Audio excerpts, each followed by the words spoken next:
So కర్రీకి ఎప్పుడు taste వస్తుంది, సీజనింగ్ చేస్తేనే కదా. సో సీజనింగ్ చేసేద్దాం. సాల్ట్ ఎక్కువ అవుతుంది అంటారా, ఏమంటారు, ఎక్కువ అవుతుంది అంటారా? అంతెందుకు వేసాను నెక్స్ట్ తెలుస్తుంది మీకు. నేను గ్రీన్ చిల్లీస్ వేయటం మర్చిపోయా, సో దానికోసం అని చెప్పేసి చాలు.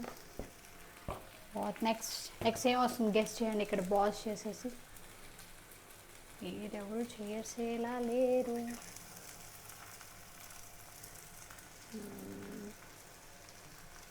ఎంత ఎక్కువ అవుతుందా, సరిపోతుందా?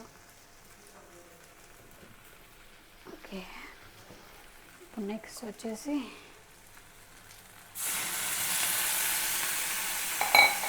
that's it.